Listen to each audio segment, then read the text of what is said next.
یہ قصہ ہے 7th سینچری کا۔ عراق کے کردستان ریجن میں ایک شہر ہے اربل۔ اسی اربل میں اس وقت ایک عظیم حکمران راج کر رہے تھے، سلطان المظفر ابو سعید بن زین الدین۔ یہ شخص صرف ایک سلطان ہی نہیں بلکہ دیندار، پرہیزگار، انصاف پسند، سخی اور بہت ہی سمجھدار انسان تھے۔ علم میں ماہر اور اسلام کے عالم بھی۔ ان کا رسول اکرم صلی اللہ علیہ وسلم سے لگاؤ بے پناہ تھا، اور اسی لگاؤ نے ان کو زندگی کا ہر لمحہ اسلام کی خدمت کے لیے وقف کرنے پر مجبور کر دیا۔ انہوں نے اپنا ہر ریسورس، ہر دولت دین کے لیے، علماء کے لیے اور صوفیاء کرام کی خدمت کے لیے لگا دیا۔ ان کی یادوں کا ایک نشان آج بھی دمشق کے قریب موجود ہے، حنابلہ مظفری مسجد۔ جی ہاں، یہ انہی کی بنائی ہوئی ایک مسجد ہے۔ مگر سلطان المظفر ابو سعید کا سب سے بڑا کارنامہ تھا میلاد النبی صلی اللہ علیہ وسلم کا جشن بڑے پیمانے پر منانے کا آغاز کرنا۔ آپ آئے تو دنیا منور ہوئی، آپ آئے تو دنیا منور ہوئی، بزم کونین میں عید گھر گھر ہوئی، بزم کونین میں عید گھر گھر ہوئی۔ امام جلال الدین سیوطی رحمۃ اللہ علیہ لکھتے ہیں، رسول اکرم صلی اللہ علیہ وسلم کے میلاد کا جشن بڑے پیمانے پر سب سے پہلے اربل کے بادشاہ نے منایا، اور ان کا نام حکمرانوں کے افضل ترین درجے میں لکھا گیا ہے۔ صرف یہی نہیں، ابن کثیر رحمۃ اللہ تعالی علیہ لکھتے ہیں، سلطان ہر سال رسول اللہ صلی اللہ علیہ وسلم کے میلاد پر عظیم الشان اجتماعات کا انتظام فرماتے تھے۔ اس دور کے مشہور شیخ ابو الخطاب عمر بن دحیہ رحمۃ اللہ علیہ نے میلاد النبی صلی اللہ علیہ وسلم پر ایک کتاب لکھی، التنویر فی مولد البشیر والنذیر۔ اس کتاب کے سلسلے میں سلطان نے انہیں 1000 دینار انعام میں دیے۔ ہر سال 3 لاکھ دینار صرف میلاد کے اجتماعات پر اور 1 لاکھ دینار مہمان نوازی پر خرچ کیے جاتے۔ اتنا ہی نہیں، مورخ ابن خلکان رحمۃ اللہ علیہ تفسیراً لکھتے ہیں کہ جو میلاد کی محفلیں سلطان کی نگرانی میں ہوتی، ان کا جوش و خروش بیان سے باہر ہوتا۔ ہر سال بغداد، موصل، سنجار اور جزیرہ جیسے شہروں سے ہزاروں لوگ آتے، علماء، صوفیاء، قاری، واعظ، شعراء سبھی اس جشن میں شامل ہوتے۔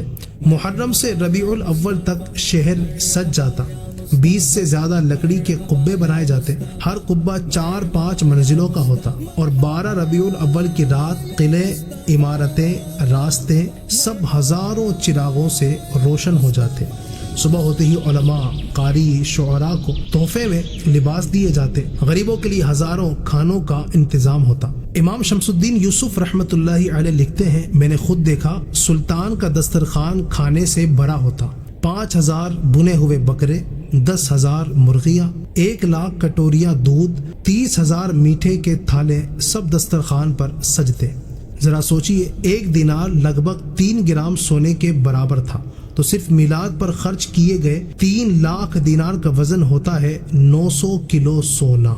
اگر آج کے دور میں اس حساب سے اندازہ لگائے تو یہ کروڑوں روپیوں کا جشن تھا، اور یہ سب صرف اور صرف رسول اکرم صلی اللہ علیہ وسلم سے محبت کے اظہار کے لیے تھا۔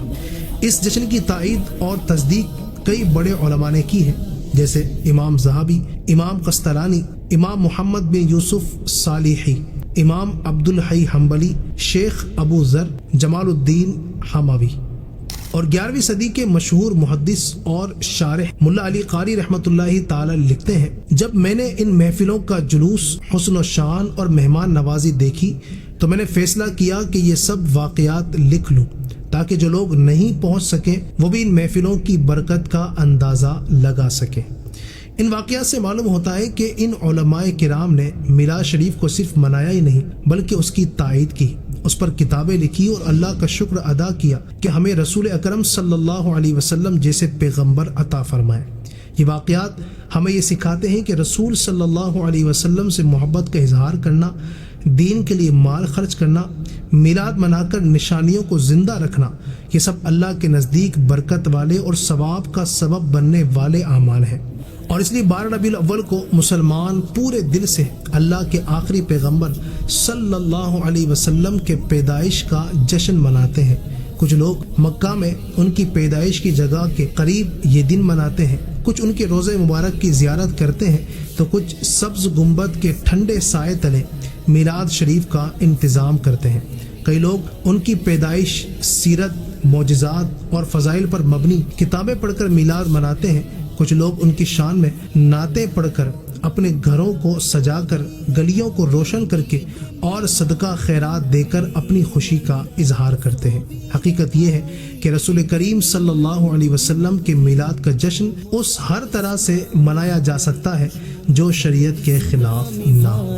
عید میلاد النبی جھومو سب اسلامی بھائی، عید میلاد النبی 1500 میلاد شہ ابرار ہے۔